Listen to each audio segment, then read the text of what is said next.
They look good. Hi, welcome back to Hearn Family Homestead. We're here at my brother's house to help him harvest chickens today, and we're going to show you how to skin them if you don't have a plucker. So these are Red Rangers. They're a meat breed, and they pastured them in these chicken tractors up here on this grass. So we've got them all caught in a holding pen. They're nice and calm, and we'll show you the setup. If you don't have a full processing station, you can make your own. He's got a bucket here with a hole in it for a cone, and then of course the bucket to catch the blood. And then we bring them over here. We got some tables set up, got one ready to go, a couple gut buckets, cutting boards, and then another table set up, and a hose at the ready to wash everything down and keep everything nice and clean. He's got it set up in the shade. It's supposed to get pretty hot this week, so it'll be nice to get this done. It's about 7 o'clock. Come from the holding pen over to the cone, and the cone is just to keep them from flapping around. And you take it from the cone over here to the table. Now we're just going to take the wings off at the joint.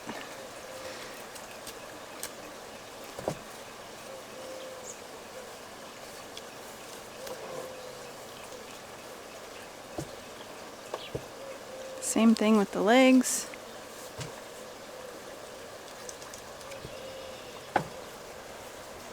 And now they're ready to skin. So once you make that center cut up the breast, you just pull it back over the legs.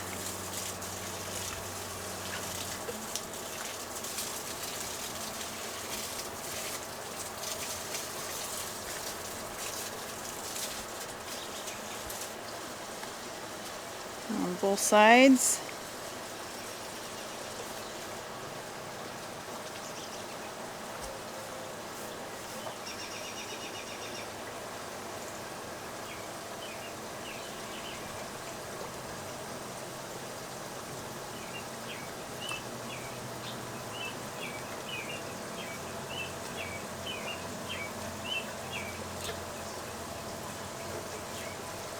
Same thing with the wings.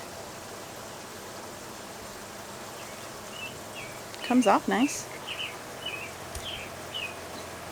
And once you have the skin off the legs and wings, you go ahead and pull it up off the neck and down the back.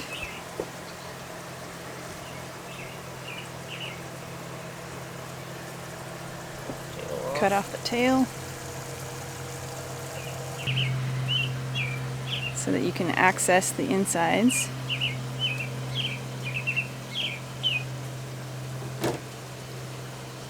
A lot of people save the neck, the feet, and the head and make bone broth out of it. We might save the neck, but I'm not saving the feet and the head.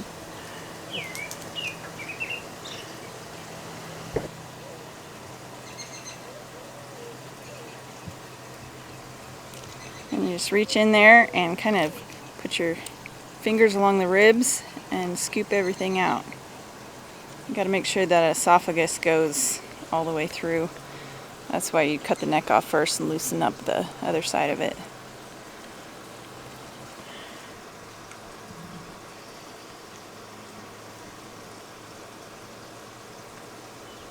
And everything comes out.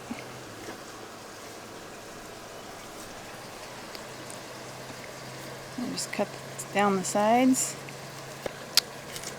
Cut down the sides of the pelvic bone and everything comes out. Now it's ready to be washed. Bring them over here and take the rest of the feathers off.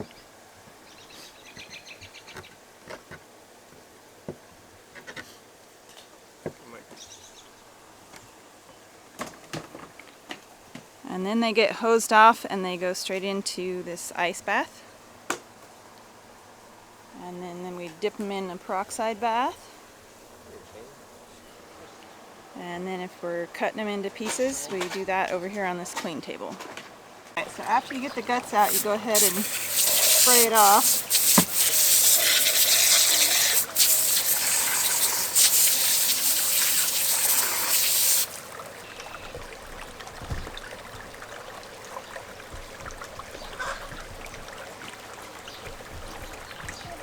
And it's ready to be cooled off.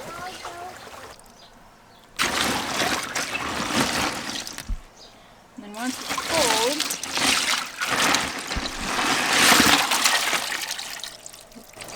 you take it and put it in your peroxide bath.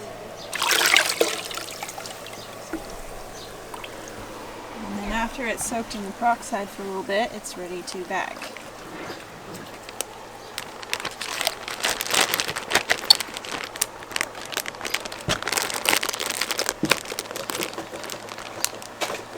And you want to squeeze all the air out. It makes it last longer and doesn't take up as much room in the freezer. And then we'll just put that in the cooler to stay cold until we can get it in the freezer. Alright, so the chickens are done, but before I leave I just wanted to show you guys their garden. Got some tomatoes and squash, peppers in the back, green beans, onions, got some potatoes, and they're having some problems with potato bugs, so this is diatomaceous earth on there that should take care of the bugs. And diatomaceous earth is completely safe and non-toxic.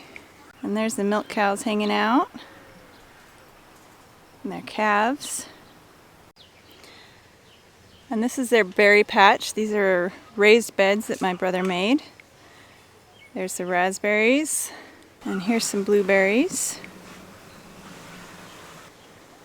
Got some herbs going on, looks like chives and sage and oregano. And this is my favorite. A whole bunch of strawberries. Got the netting on there to keep the birds out. And it just looks out onto their pasture. They've made this beautiful flower planter out of an old tree stump. Aren't those pretty? Those petunias are just so pretty. I'll have to ask her what kind those are. I gotta show you her flower beds.